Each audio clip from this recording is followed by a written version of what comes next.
Di sebuah kampung di pinggir Beijing, pekerja membersihkan lumpur tebal di hadapan pekarangan rumah mereka. Usaha itu adalah pembersihan besar-besaran selepas hujan lebat mencetuskan banjir besar di seluruh utara China bulan lalu. Salah seorang daripada penduduk yang bertungkus lumus membersihkan rumah ialah Ma Guixia, 64 tahun. Rumahnya yang terletak di daerah Huairao rosak teruk akibat bencana alam itu.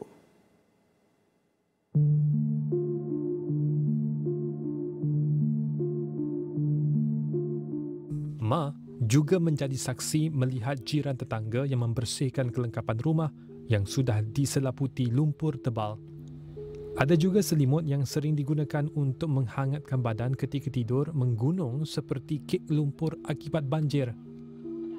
Ma juga menyifatkan banjir tahun ini yang melanda kampung mereka cukup luar biasa. Tidak mempunyai pengetahuan yang jelas, tetapi dia sedar semua bencana alam ini adalah disebabkan perubahan iklim.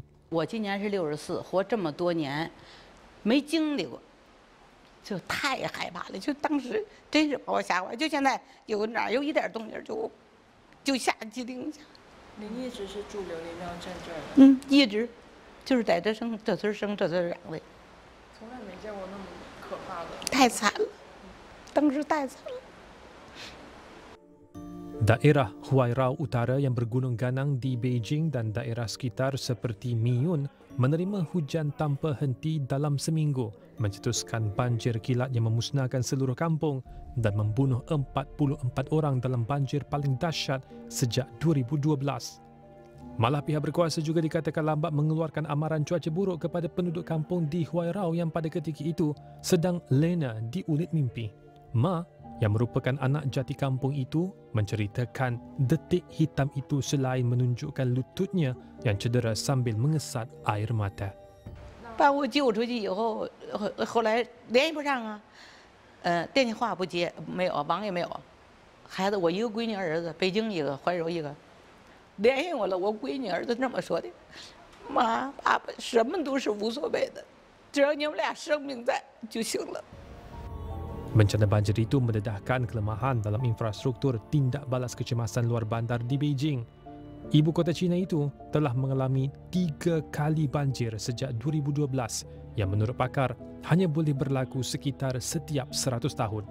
Malah pakar iklim memberi amaran terdapat peningkatan risiko bencana pada skala yang tidak dapat difikirkan sebelum ini. Berbeza tahun ini apabila fenomena hujan luar biasa berlaku pada pertengahan Julai, menyaksikan beberapa sungai Beijing mengalami banjir terbesar pernah direkodkan. Hujan di seluruh bandar pada bulan Jun dan Julai melonjak 75% daripada tahun sebelumnya. Untuk itu, menangani banjir bandar, China tidak duduk diam.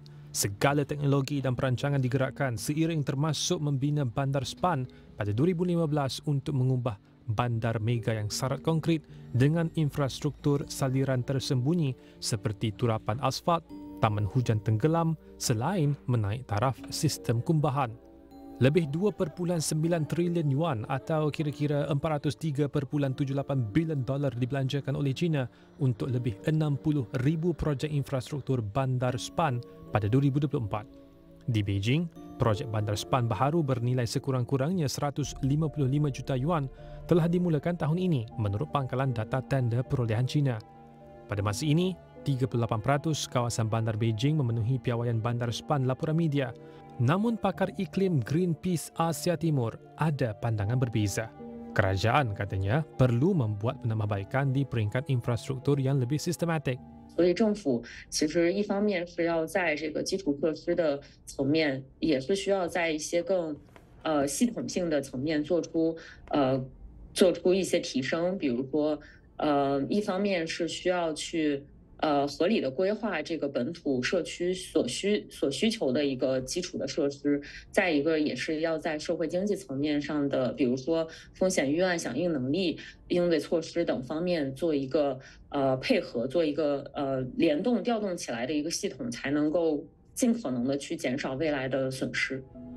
Pelan kontingensi masa depan juga mesti mempertimbangkan untuk memastikan pemindahan awal penduduk dan menambah baik sistem amaran awal, khususnya mengenal pasti populasi yang terdedah dengan mobiliti terhad.